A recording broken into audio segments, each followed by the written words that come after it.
María, la última vez que yo grabé aquí en este canal, que se llama Política en Serio, fue hace ya unos buenos meses. Yo empecé Política en Serio por una, digamos, como una reacción a algo.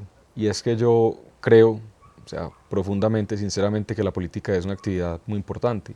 Pues que esto no es un juego de frivolidades, de vanidades. Y claro, yo creo que la penetración digital ha hecho que mucha gente se lo tome diferente y que lleguen pues, personas que les interesa más la figuración, que realmente dejen un cambio social a través de la política pública, a través del diseño de políticas o de leyes, etcétera. Entonces empecé Política en Serio para hablar de política, de una manera muy clara, en un lenguaje muy sencillo, pero para analizar hechos de Colombia y del mundo, así aquí en YouTube. Y bueno, desde la última vez que grabé ha pasado mucho. Y ya yo no me siento aquí como, digamos, como el analista que era hace unos meses en Política en Serio, sino como un candidato a la Cámara de Representantes, un proyecto de volver al Congreso de la República. Y me siento contigo, que eres una buena amiga, que eres candidata al Senado de la República, pero que nos une pues entre muchas cosas, principios, valores, visión de país. Yo creo que nos une también como esa idea de una política en serio. Nos la tomamos en serio, nos la tomamos y la hacemos en serio. María, ¿cuál es tu historia de la llegada como una candidata al Senado de la República? Un poquito tu hoja de vida, de dónde vienes y cómo llegas a ser una candidata, porque normalmente cuando la gente piensa en senadores, congresistas, piensan en gente muy mayor, piensan en gente que viene como de estructuras políticas tradicionales, y yo hago aquí un spoiler rápido, tú no vienes de nada de eso. De nada de eso. Joven, no vienes de estructuras tradicionales, incluso vienes del mundo de las ideas de la academia, que también nos une eso, pero hasta ahí lo dejo. ¿Cuál es la historia? Pues Fede, primero muchas gracias pues por invitarme a este nuevo comienzo. Qué rico los nuevos comienzos porque uno se emociona y porque es el momento en que uno transmite esperanza para todo, que yo creo, y hago esa salvedad porque creo que eso es lo que debería transmitir la política, esperanza. Usted tiene 2 veces, como cada 2 años que se emociona, ¿cierto? Cuando viene la Navidad, que uno dice que todo cambia, y el fin de año, y usted dice, este año sí empiezo la dieta, este año sí hago ejercicio, este año sí me organizo, este año sí me caso, este año sí compro casa, o cuando usted cambia de presidente o de alcalde, que usted dice, con este sí nos va a ir bien, con este sí va a haber trabajo, con este sí va a haber inversión, con este sí va a haber seguridad. Entonces la política yo creo que precisamente tiene que vender eso, tiene que vender ilusiones con vocación de realizarse, ¿cierto? Y tiene que vender esperanza. Entonces, digamos, Fede, que en ese orden de ideas, yo arranco en esto. Yo tenía una firma de estrategia política, yo me dedicaba a asesorar políticos o en ejercicio. Yo también. ¿Ah, sí? Pero hace muchos años. Usted y yo nos vamos a tener que asociar en algo apenas salgamos del Congreso porque son muchas coincidencias. Es verdad. Y asesoraba o candidatos o políticos en ejercicio, precisamente como para saber transmitir ese valor de su gestión dentro de la comunidad y para enseñarle a la comunidad, o para más que enseñarle, para sensibilizar a la comunidad sobre algo muy importante, y es que la política es muy importante para dejársela solo a los políticos, ¿cierto? Y que usted tiene que incorporarse, y que la participación ciudadana y una comunidad informada pues es realmente lo que constituye un agente de cambio. Entonces en ese contexto, y sumándote esas 2 puntas, por un lado la esperanza que yo creo que debe transmitir la política, y por otro lado el conocimiento ya como de estar en el detrás, empieza este gobierno. Y cuando arranca este gobierno, el gobierno de Petro, el gobierno de Gustavo Petro, yo creo, por lo menos de mi memoria pues, y de la historia reciente, no creo que hayamos conocido una cosa peor, ¿cierto? En cuanto a administración, en cuanto a fragmentación del tejido social, que si se quiere yo creo que es el peor legado que nos deja Petro. Volvemos a lo mismo, en esa debilidad de la esperanza frente a lo que debe representar la política, porque finalmente Petro nos desilusionó a quienes no votamos con él, que creímos que entonces íbamos todos a unirnos por el proyecto de sacar el país adelante con unas ideas distintas, y a quienes votaron peor. Pero bueno, retomo porque me fui un poco. Cuando llega este señor, empiezo a ver por primera vez, Federico, usted es papá, yo también soy mamá de 2 niñas, y empiezo a ver por primera vez que de verdad de pronto el país en el que yo estaba no era el país en el que iban a poder estar mis hijas. Pronto. Claro, que se iba enredando, y que y que probablemente yo, que soy colombianísima, iba a tener que tomar en algún momento la decisión de acá no pueden vivir mis hijas porque no hay oportunidades, no hay condiciones para que crezcan como uno quiere que crezcan, como crecimos usted y yo después del gobierno del presidente Uribe. Claro. Me junto con dos amigos, con Ariel Armel y con Diego Santos, que teníamos como la misma preocupación, y en paralelo con Mario Hernández, un empresario pues muy importante del país que toda tu audiencia yo creo que la conoce, pero que ha sido Mario Hernández, para que la gente sepa, el empresario, el fabricante de zapatos y correas y maletas, y bolsos, ajá. Pero que tiene una sensibilidad democrática muy profunda, que qué rico que más empresarios se metieran en ese cuento. Y decimos, aquí hay una batalla que perdimos hace rato y por eso este señor llegó al gobierno, que fue la batalla de las ideas. De acuerdo. Entonces suena muy etéreo, pero no lo es, porque a usted le hablan de la batalla cultural y usted dice, yo con tantas batallas que tengo en mi vida, que sacar al niño adelante, que llevar a mi señora al trabajo, que el médico, que no me atiende en la EPS, que ahora es que la batalla cultural. Pagar el predial. Sí, pero además entonces la batalla de las ideas, sí, pero esa batalla hay que darla porque precisamente de todas esas cosas que yo acabo de mencionar, pues depende de usted conocer los valores democráticos y defender. Entonces formamos esta fundación que se llama Libremente y ahí en Libremente arrancamos una batalla por los 3 principios liberales de la Ilustración que yo creo que son la base de todo. La vida, la libertad y la propiedad privada, nada más que eso. Ya de ahí, teniendo esos 3 principios básicos, construyamos de la manera que queramos, pero esas son las fichas del rompecabezas. Y el contenido que empezamos a desarrollar tenía una pretensión y era pedagogía. ¿Por qué? Porque volvemos a lo mismo que hablábamos ahora, Federico. Usted tiene muchas cosas para preocuparse en la vida, para además tener que sentarse a hacer un máster cada vez que va a leer una nota del periódico, o cada vez que va a ver un foro económico, o cada vez que va, o sea, ¿a qué horas tengo yo la capacidad de sentarme a entender todo eso? Entonces un poco la apuesta fue, vamos a volver muy digerible contenido que es muy denso, pero vamos a darle a la gente herramientas para elegir bien y para que sepan que lo público depende de ellos. Y arrancó Libremente. Y cogió fuerza y la gente empezó a buscar el contenido que generábamos y en paralelo viene esta última etapa del proceso del presidente Uribe que a todas luces fue un caso escandaloso de lawfare, que es la instrumentalización del derecho para sacar a un enemigo político del camino democrático y conectamos pues esta labor pedagógica que venimos haciendo desde Libremente o esta labor más bien de defensa de las ideas con una función explicativa de ese caso, no por ser el presidente Uribe, sino porque es un típico caso de estudio de violación de todas las garantías. No, y es simbólico y del desenlace de ese caso iban a depender muchos casos en Colombia, se iba a quedar un precedente grave, y es que lo que tú dices, o sea, lawfare en términos bien sencillos es que a un adversario político se le persiga por la vía judicial y no digamos en el debate democrático derrotarlo. Entonces, yo tengo diferencias con usted, entonces yo digo, voy a dañar la vida de María Clara vía un proceso jurídico, le invento un caso, le invento unos falsos testigos que digan que esta señora es una mafiosa o lo que sea, y no ganándole en las urnas, como debe ser. O sea, eso es más o menos lo que pasó con Uribe. Eso lo saco del camino, pero lo grave no era, y comparto contigo el hecho de que Uribe pues es un símbolo, ¿cierto? Y que uno como sociedad tiene que proteger sus símbolos, pero más allá de eso, es lo que eso suponía para el Estado de Derecho.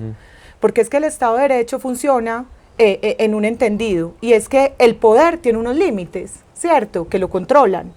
Y acá lo que estábamos viendo en el proceso del presidente Uribe era que no había límites al poder y que toda la estructura que es divina de pesos y contrapesos del Estado de Derecho pues se veía desdibujada ante unos intereses ideológicos que querían destruir y dejar sin garantías procesales al símbolo de la oposición.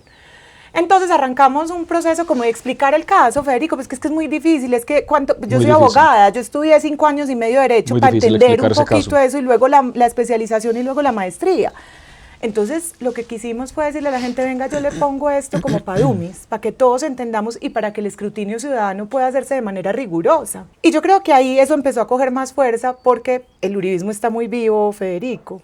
Está muy vivo y aparte de eso pues la gente empezó a entender que esto no se trataba de Álvaro Uribe Vélez, se trataba del momento en que usted pudiera incomodar al poder y de los riesgos que eso iba a suponer para su vida y para sus garantías democráticas. Y en esta sumatoria como de eventos y de defensa de las ideas, pues yo creo que todas estas personas que son amantes de la libertad, que creen que nosotros tenemos derecho a elegir la educación de nuestros hijos, nuestro sistema de salud, cómo trabajamos, cómo producimos, empezó a encontrarle valor a este contenido. Y el presidente Uribe me empezó a invitar a unos foros, me empezó como a invitar a unos procesos que venían haciéndose dentro del partido, y me extendió la invitación de ir al Senado. Yo le voy a contar una cosa. A mí me extendió esa invitación unas 5 veces, me decía, la doctora María Clara, muy inteligente, va a ser senadora. Y pues yo obviamente me sentía maravillada cada vez que él me decía eso, pues nunca creí que eso fuera a pasar. O sea, yo decía, ¿hasta qué pasó? Hasta que pasó, ¿y sabe cómo me entero? Porque me llaman de RCN a decirme que estás en el renglón 8 de la lista del Senado. O sea, el presidente ya me ha dicho, la quiero ahí, páseme los papeles, pero me enteré por medios. Pensaba dos cosas mientras te voy a hablar. Una, la labor o la figura como digamos, del intelectual público en la democracia, y en esta democracia colombiana que yo creo que hay muy pocos intelectuales públicos, ya hago una definición de eso, pero otro, volviendo a algo más básico, y es, te voy a hablar de pesos y contrapesos, de democracia liberal, de ilustración, y yo decía, pucha, ¿será que la gente sabe qué es eso? Porque a mí me da la impresión, tú también has sido profesora, yo he sido profesor de algunas materias en la universidad privada he sido profesor, y pues he estado en esta actividad de los medios digitales y de los medios tradicionales también. Y cuando uno habla de las cortes, uno habla del Congreso, uno habla del control político, uno habla eso, me encantó cuando dijiste como la belleza del diseño, porque yo comparto eso plenamente, es una belleza de diseño, pero yo digo, pucha, ¿era que la gente sabe qué es eso? Entonces quisiera volver como algo muy básico, y es porque es importante como colombianos conocer lo básico del sistema democrático, ¿eso qué es? Para poderlo valorar. Por ahí hay una frase que nos han dicho que también es bonita, y es, nos la dijo Ricarena. Grandes pensadores de la cultura popular. Nos lo dijo el grupo Ricarena, grandes pensadores públicos, que era, uno no sabe lo que tiene hasta que lo pierde. Sí, es verdad. Sí, usted bailaba eso en los garajes. Y le aseguro que hay más gente que ha oído esa frase que los grandes escolios de don Nicolás Gómez Dávila, entonces ahí tenemos que llegar. Uno no sabe lo que tiene hasta que lo pierde, y que usted lo bailó muchas veces en el garaje cuando hizo la fiesta de 15. Un poco menos, digamos que yo soy menor que usted, así sea para tener una conversación más tranquila. Unos mesecitos, pero yo me pongo a mirar, y también por eso empecé este canal, porque a mí sí me apasiona y me corre por las venas y me pone el corazón a latir más rápido la defensa de la democracia. Entonces yo empiezo a ver hay una cosa, el Latinobarómetro, creo que lo financiaron porque eso lo pagaba USAID, y con la caída de USAID creo que se cayó la financiación. Pucha, yo leía ese Latinobarómetro que medía la confianza de la democracia de los latinoamericanos en las democracias de cada país. Oye, Colombia para abajo sostenidamente, y Petro para arriba, y los populistas para arriba, entonces como que yo veía como una correlación ahí, la democracia para abajo, el populismo para arriba. Otra conclusión, si uno no se mete en esta vaina y no defiende esta democracia e instituciones, esto le puede enredar del todo. Pero entonces voy con esta larga, digamos, reflexiones, uno cómo logra explicarle a las personas, y cuando digo a las personas, a todos los niveles, por qué es importante esto de pesos, contrapesos, la Constitución y el sistema democrático. ¿Cómo hacemos para que usted, que ya tiene experiencia desde su fundación, que es una belleza lo que han hecho con Ariel y con Diego, lograr que la gente entienda el valor real de eso? Y acá en estos medios masivos, digitales, cada vez más, que la gente diga, venga, si esto no lo cuidamos, es que se nos cae el piso mínimo de estabilidad donde vivimos. Vea, yo me quisiera devolver un pasito antes de responderle eso, y es que yo creo que todo eso que usted hablaba del ¿cómo se llama? Latinobarómetro. El Latinobarómetro, pues se da porque nosotros precisamente descuidamos esa defensa de las ideas. Bien, ¿cierto? Nosotros perdimos en democracia porque perdimos en las ideas, y solo hasta ahora nos estamos dando cuenta que las ideas son muy valiosas, porque si usted no las conoce no las puede defender. De acuerdo. Entonces usted hablaba de Ricarena, yo le voy a hablar de un dicho popular: el que no sabe para dónde va cualquier bus le sirve.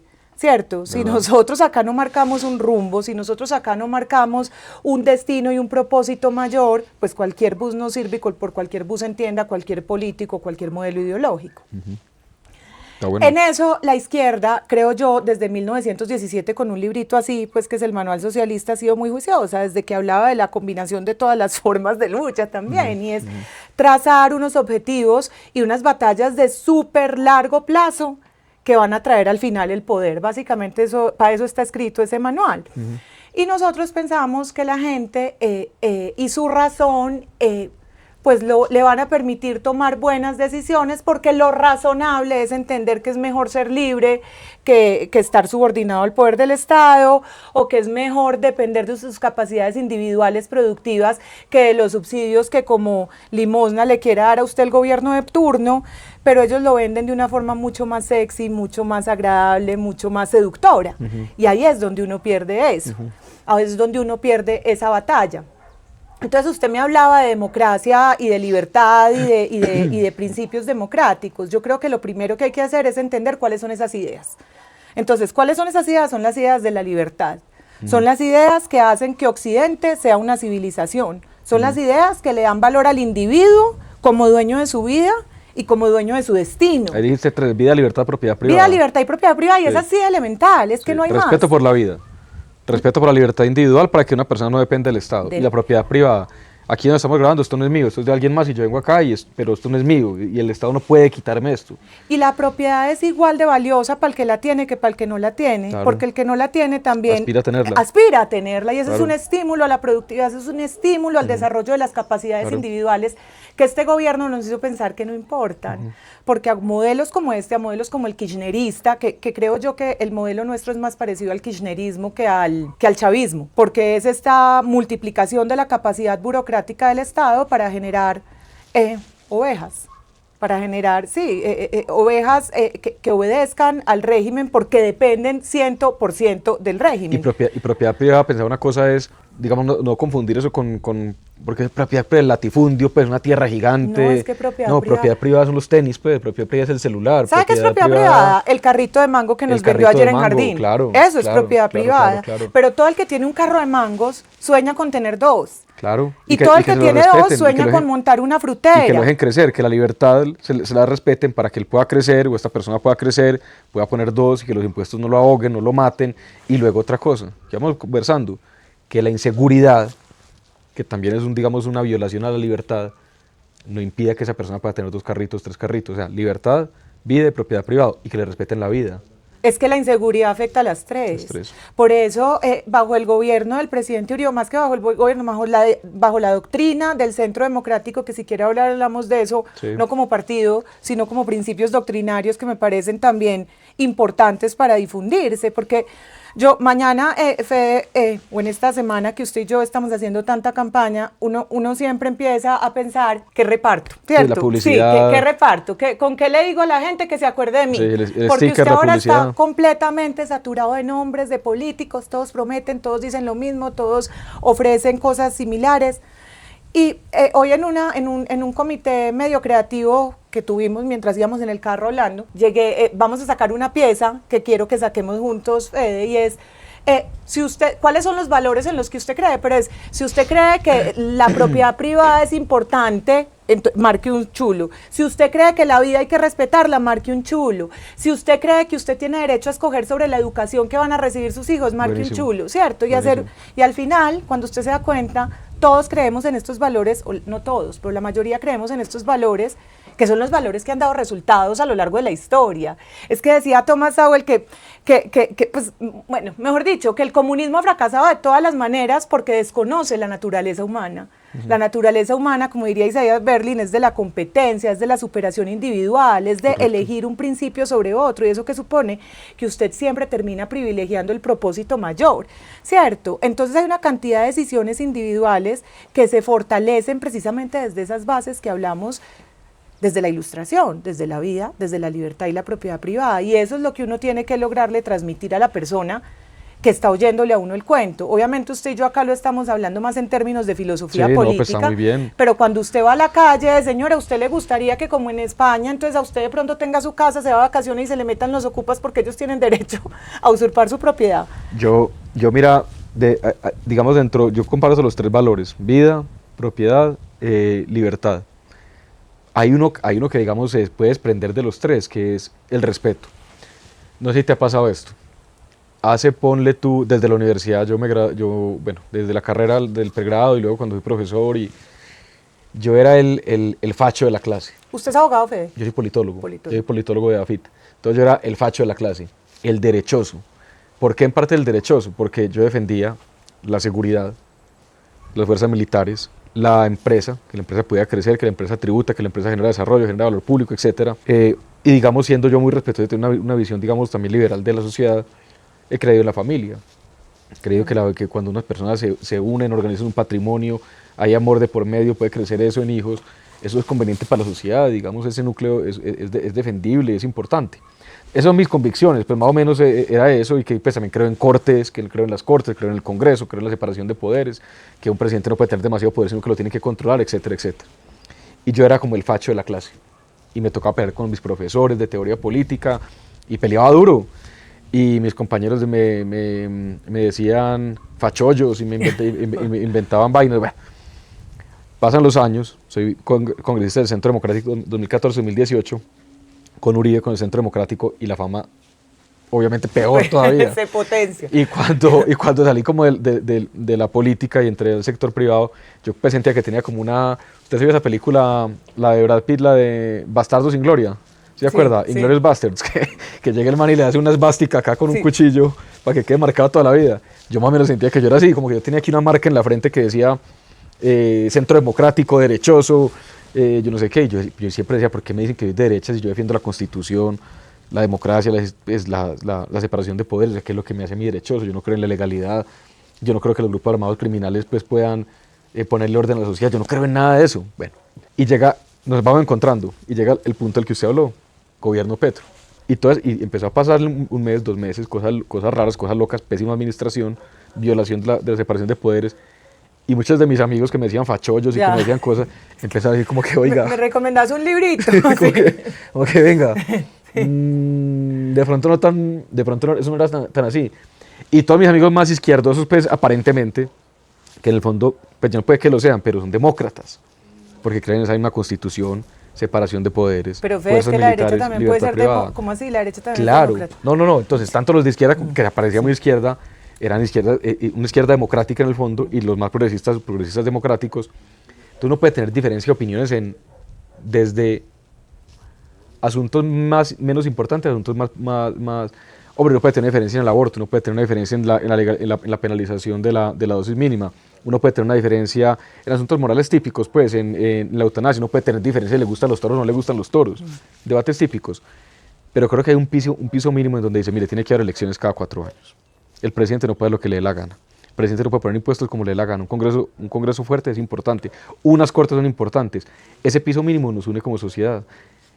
Pero resulta que entonces empieza a llegar este gobierno, mucha gente empieza a caer como en la cuenta de decir, oiga, no, venga, esto sí hay que tomárselo democráticamente, es importante la empresa, es importante la libertad, podemos diferir en opiniones, pero es importante que haya un piso mínimo. Pero empieza a surgir una nueva clase una clase política, si quiere, muchos de ellos, ojo con eso, hago como una especie de paréntesis. Una casta, como dirían en Argentina. Pero sí, pues yo no tengo nada en contra ni de los influencers, ni generadores de contenido, me parece maravilloso, me parece un sector súper interesante, campeón, que además dinamiza mucho la economía de maneras diferentes, de manera interesante. Y también hay generadores de contenido pues muy profundos, y hay de todo. No se trata de señalarlos a ellos, pero sí empiezan a llegar muchos famosos influenciadores a hacer política con odio, con intolerancia, con intransigencia, con mentiras, y sin ninguna capacidad de dar debates de ideas, sino de atacar al oponente desde lo personal, desde la historia, desde la familia. Y muchos de esos amigos míos, que en la universidad me gozaban y me molestaban, que nunca pasó de eso, hay que decirlo.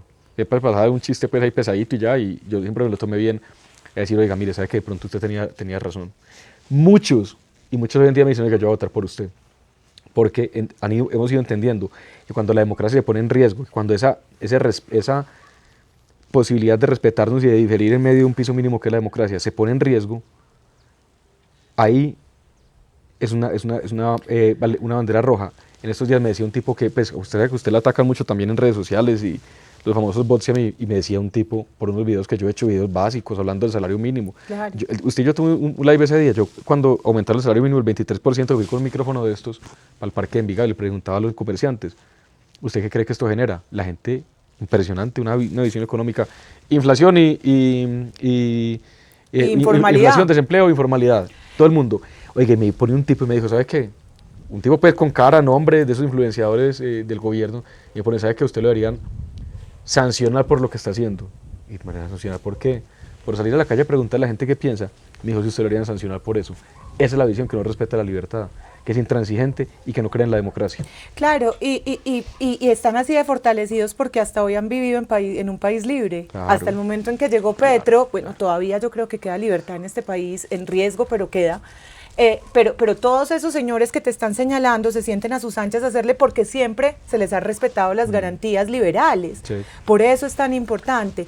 Hay una cosa, Fede, que usted dice que me parece fundamental ahora en tiempos de elecciones y en tiempo de discusión de ideas, y es recordar que la gente no es boba. ¿Cierto? A nosotros nos han vendido el cuento, es que no, es que a la gente le echan el cuento, no, la gente no es boba, la gente sabe que es mejor tener seguridad, la gente sabe que es mejor tener una casa que pasarse la vida de arriendo, porque no alcanza para pagar por decisiones como la que tomó precisamente el decretazo que tú acabas en el decretazo que tú acabas de mencionar. La gente sabe que es mejor que usted pueda decir, yo insisto mucho en la educación, tercera vez que lo digo, pero que usted pueda decir cómo educan sus hijos.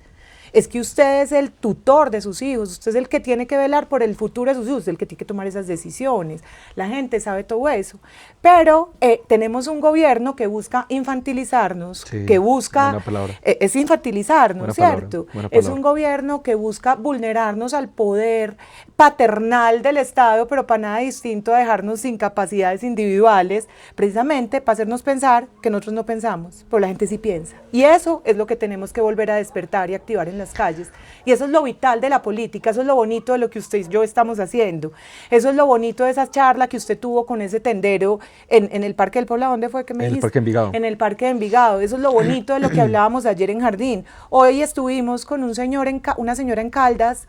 Fede, no sé si usted tuvo la oportunidad de oírla en la conversación con el presidente Uribe, y la señora era una desplazada del Catatumbo. Y la señora diciendo, ¿qué va a pasar con nosotros? O sea, ¿qué va a pasar? Yo tenía 20 hectáreas de tierra, ahora no tengo nada, vendo pulseras, me sacaron de allá. Imagínate. Y yo le decía, presidente, 65,000 personas van desplazadas solo del Catatumbo, Federico. 12,000 están confinadas, no se pueden mover de sus casas. ¿Qué busca un gobierno que apadrina ese tipo de opresión?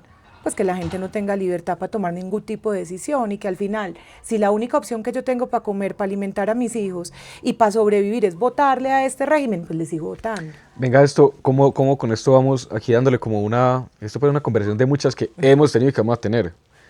Pero pensaba en esto. Yo en 2014 fui congresista, fui representante de la Cámara por Antioquia, por el Centro Democrático, y estoy buscando repetir por más o menos las mismas motivaciones. Me preocupa mi país, quiero que mis hijos vivan en un país donde, me encanta este término, María, de la Constitución norteamericana, puedan encontrar su felicidad, la búsqueda de la felicidad.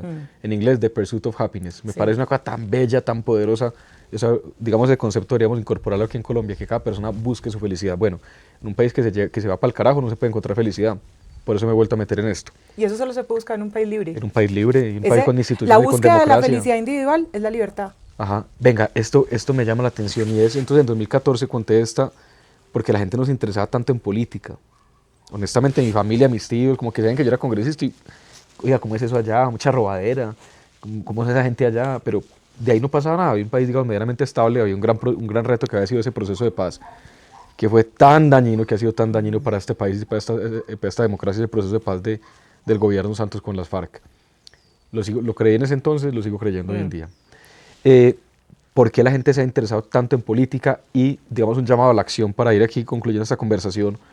¿Por qué la gente se debe interesar más en política? Aquí estamos grabando en un estudio de grabación espectacular de unos amigos, y nos decía, nosotros nos enfocamos en bienestar. Y yo le dije molestando, nosotros hablamos de bienestar político, pero es que no es ni tan molestando.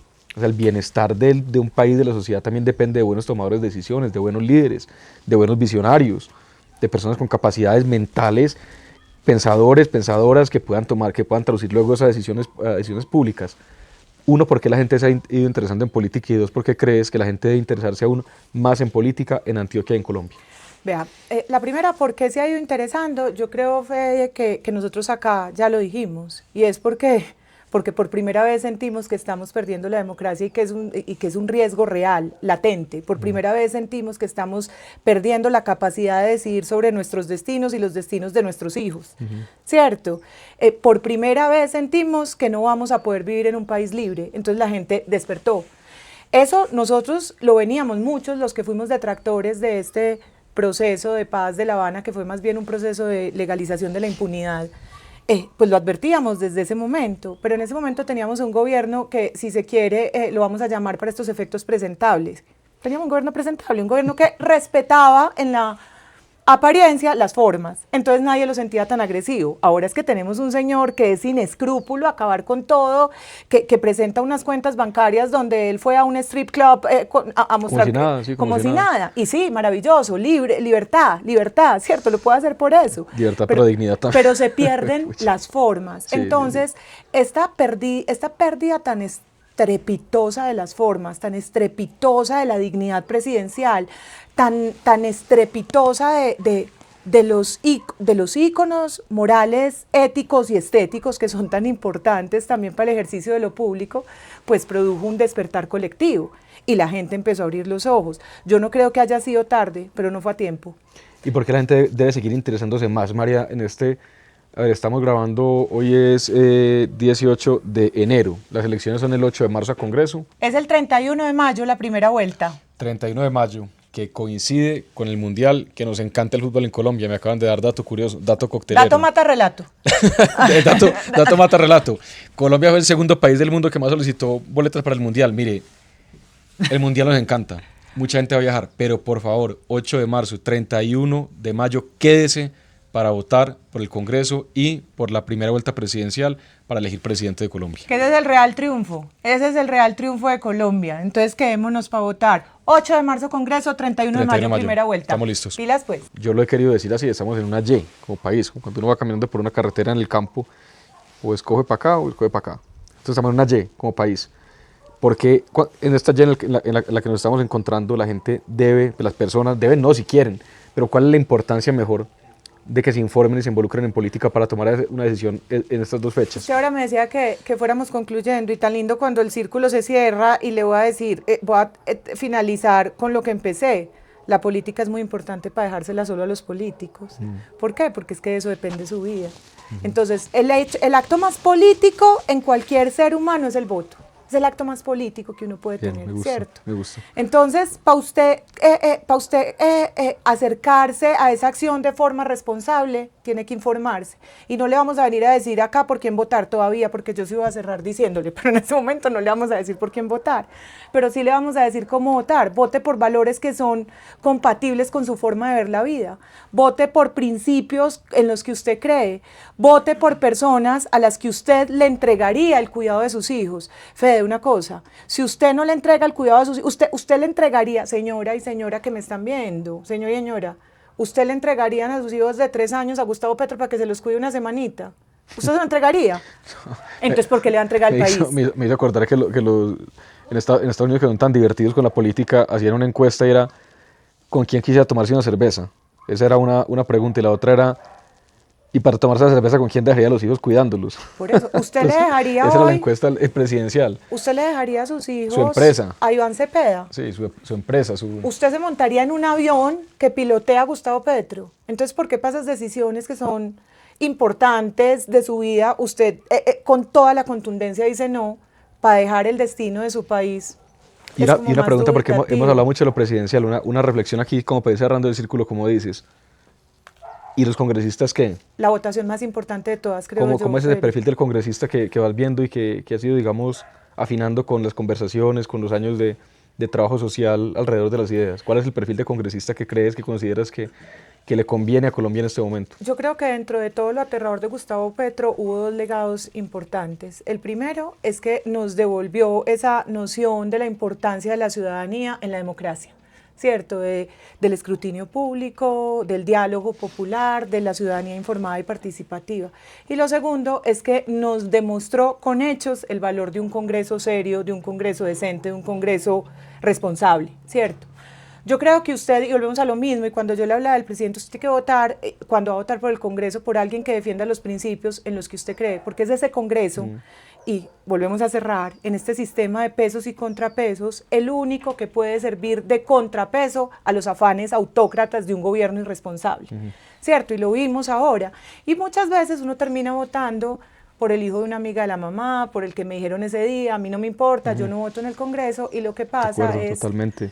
Lo que pasa es lo que vimos en este gobierno, y es una bancada en minoría, que era la del Centro Democrático, haciendo una oposición firme y coherente desde el principio, y otros irresponsables que se vendieron a la miel de la mermelada. Y cuando se dieron cuenta y despertaron, ya había mucho daño, y mucho daño, señor y señora que nos están viendo, es que por eso es que a usted hoy no le entregan medicamentos, usted que está en 9 EPS o en cualquiera de las otras EPS que este gobierno irresponsablemente ha intervenido. No, mi aporte sobre el tema es, el Congreso es demasiado importante. Ha pasado de agache muchos años, digamos de años de estabilidad en medio de tantos retos que ha tenido el país, pero estoy de acuerdo contigo, este periodo presidencial, muchas personas se han dado cuenta de la importancia que el Congreso hace 3 cosas, pues, hace las leyes, aprueba el presupuesto nacional, pero también tiene una función de elector como magistrado, pero también hace control político. Fundamental. Entonces un controlador del Poder Ejecutivo, el presidente, es esencial, no para este episodio.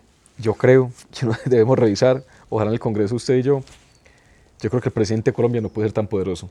He ido pensando en eso. Ese es un modelo que a mí me gusta mucho, pero eso nos da para 3 capítulos. Eso nos da para otro. He ido pensando en eso, pero se necesita un Congreso, un controlador eficiente, decente, me gustó, ético, y también que vayamos cambiando esa imagen poco a poco. Creo que es una de las cosas que también más me motivan, es que la gente no crea que el congresista es un ladrón. O sea, hay gente muy mala, pero hay gente muy valiosa, muy importante, y ese título tan honroso que se ha ido perdiendo, de padre, madre de la patria, o sea, las personas que realmente cuidan a la patria, recuperar esa dignidad, recuperar ese título tan honroso, porque hoy en día, bueno, hay mucho para recuperar, pero para eso estamos acá, no para quejarnos, sino para hacerlo. Y usted decía que el control político, que es la tercera función del Congreso, es como se controla el gobierno, no, también haciendo las leyes o negándolas, también, que es lo que es interesante, es que este es un modelo. Y por eso, Fede, es tan importante espacios como este que vos tenés, porque es que son cosas que son muy ajenas a la vida cotidiana de la gente, pero que tienen todo el impacto en la vida cotidiana de la gente. La reforma de la salud, las pensiones. Exacto, y el modelo, la estructura de nuestra institucionalidad permite que haya un control entre las instituciones. Para que haya un control usted tiene que elegir gente buena, gente decente y sobre todo gente que le ofrezca certezas. Es que es como cuando usted se enamora chiquito el novio borracho, bailador, sinvergüenza, bailador muy rico, digamos sinvergüenza, borracho, con otros vicios, quién sabe con qué tipo de desórdenes mentales, y usted dice, él va a cambiar. Él va a cambiar y cambia. Cuando se va a casar, cambia. Cambia y usted vive 6 meses de gloria. Y de ahí, toda una vida de infierno. Vuelve. Claro, porque es que usted no eligió certezas. Entonces, acá en la política es exactamente lo mismo. Entonces, cada vez que usted vaya a acercarse a una acción política, piense que se está acercando a una acción fundamental para el futuro de su vida, como es elegir pareja, como es elegir la educación de sus hijos, como es elegir el colegio o el avión en el que se va a montar. Yo sé que aquí cada persona vive la libertad y cada persona vote por como quiera, pero si quienes ven este episodio dicen, bueno, María Clara es una mujer impresionante, quiero votar por ella, ¿cómo votan por ti al Senado? Vota por mí votando por el Centro Democrático. Vea, Fede, qué importante eso que usted acaba de decir, porque creo que si en algo hemos fallado es en lograr hacer una pedagogía electoral efectiva. A usted el 8 de marzo, que es un día fundamental para la democracia, yo repito eso, Federico, la democracia no se juega el 26 de mayo, se juega el 8 de marzo, porque ese es el Estado de Derecho que está con un Congreso que hace contrapeso al Ejecutivo. Entonces el 8 de marzo le van a entregar 3 tarjetones, si no le entregan sino 2, usted va a decir, quiero también el tercero, porque le tienen que entregar 3 tarjetones. Primer tarjetón, Senado. En el Senado, en una lista como la mía, que es la lista del Centro Democrático, usted no va a encontrar el nombre de María Clara Posada, ni va a encontrar el nombre de Hernán Cadavid, ni va a encontrar el nombre de Álvaro Uribe Vélez, que es el número 25 al Senado. Usted va a encontrar solo un logo del Centro Democrático, el que tiene la mano en el corazón, y va a decir Senado. ¿Usted qué tiene que hacer? Es facilísimo ese ejercicio. Tiene que votar Centro Democrático, nada más. Y ya con esa cantidad de votos se va repartiendo desde el primero, el 1, el 2, el 3, y se va repartiendo proporcionalmente hasta que salga el Pues ojalá el 25. hasta donde alcance, ojalá el 25 que sube. Ojalá algún día podamos explicar eso, listo. Cómo funciona pero votando eso. por el Pero Centro es eso. Democrático, votan por ti, votan por Uribe, votan por la lista del Centro Claro, Democrático, por todo. pero necesitamos casi 4 millones de votos para lograr que Álvaro Uribe Para que entre. Uribe Entonces vaya al usted Congreso. está pensando en que hay otra gente muy buena y hay que darle la oportunidad, no es el momento. Hoy es el momento para apoyar a Álvaro Uribe. Totalmente de acuerdo. Entonces, enfoque su voto ahí. No es momento de improvisar. Exacto. Y vote por la certeza. Usted ya tiene algo probado. Ya, no se ponga a improvisar. Bien, Segundo, bien. Cámara, Sí. que es donde está usted. Sí. 104, Federico, en Antioquia, hay listas abiertas. Usted lo que hace es que busca el número, apréndase el número porque no va a aparecer la foto del señor, ni va a aparecer el nombre del señor. No. Va a aparecer el número y el logo. El número mío es 104. 104 en Antioquia. Entonces usted va y marca 104 en el logo y el logo del Centro Democrático.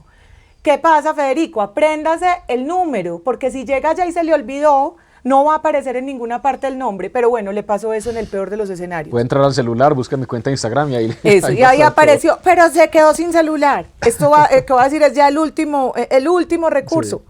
Vote Centro Democrático, pero apréndaselo, 104. Sí, de Eso acuerdo, es muy fácil. de acuerdo. Y lo último es la consulta. Paloma Valencia. La consulta Paloma Valencia, usted le van a entregar un tarjetón, por primera vez se lo van a entregar, antes usted lo tenía que pedir. Tiene que pedir, pero yo acuerdo. creo que va a tocar pedirlo muchas veces. Está muy bien. Usted lo pide y ahí se aparece Paloma y ahí se aparece el nombre. Marque Paloma en la gran consulta por Colombia. ¿Usted por qué cree, Fede? Ya, pues me imagino que ya querés que nos vamos, pero creo que esto sí es muy importante. ¿Por qué crees que es tan importante votar la consulta? Pues por la misma idea de que lo que he repetido, es porque es como la gran oportunidad de definir el futuro. Y yo también estoy, digamos, convencido que Paloma, una buena palabra que utilizaste es certeza, certidumbre. Uno con Paloma sabe qué esperar. No va a llegar a improvisar, cómo va a salir bueno, regular, malo, leal a Uribe, leal al Centro Democrático, o la va a embarrar y en el camino se va a perder. Paloma no. Paloma, 12 años senadora de la República, una mujer totalmente valiente, coherente, cercana a Uribe, digamos yo diría con un conocimiento profundo del Estado del país, sensible, mamá, un honor, una primera mujer presidente de Colombia, me parece que eso como que lo hace vibrar a uno más todavía. Entonces yo creo que es la oportunidad de verdad de hacer un cambio con Paloma y ahí va a estar Paloma, entonces en el tarjetón pues vamos a marcar a Paloma y creo que eso a Colombia le abre tantas posibilidades. Otro día hablamos de tanto, con lo que está pasando en Venezuela, con la salida de Maduro, con el regreso a la Venezuela democrática, un fortalecimiento de la democracia en Colombia, un Congreso. También pienso es como, aspiremos a lo mejor, soñemos a lo mejor, no nos quedemos como en la angustia, sino digamos que ese 8 de marzo podemos de verdad hacer un cambio grande en este país, en la mano de cada uno está un pedacito de ese cambio, empujando entre todos, vamos a tener una gran bancada del Centro Democrático, una gran candidata presidencial que es Paloma, única candidata presidencial, ya única digamos de esa coalición. Qué ilusión volver a Uribe en el Senado. Eso puede ser un capítulo aparte. Me sueño Uribe presidente del Senado. ¿Te imaginas Uribe liderando el Senado, liderando la agenda legislativa, etcétera? Entonces, oiga María, vienen muchas conversaciones. Vea, pero la cuota pragmática, cuota no se debe usar en esto, pero sí vamos a decir, Dígala, la cuota dígala. pragmática de la consulta, porque tenemos que transmitir un mensaje de triunfo, Fede. Claro. ¿Usted se imagina que el 8 de marzo a las 9 de la noche estén diciendo que la consulta de la izquierda tuvo una votación monumental y que nosotros es una escualidad? No, estamos compitiendo para participar y para ganar. Y para ganar, porque esos son mensajes, la política se hace con una sucesión de mensajes de triunfo. De acuerdo, buena Entonces frase. necesitamos ese mensaje de triunfo el 8 de marzo, que la consulta de la derecha fue potente, que manifestó un descontento popular con este gobierno y que es la antesala del triunfo en mayo. María, muchas conversaciones vienen meses retadores de mucho trabajo, de mucha conversación, de muchas ideas, completamente eso también es como un punto en común, como el valor por las ideas y sigamos haciendo política en serio. Seguimos haciendo política en serio, Fede, y ya saben, vote por las certezas. Bueno, Chao. chao. Gracias.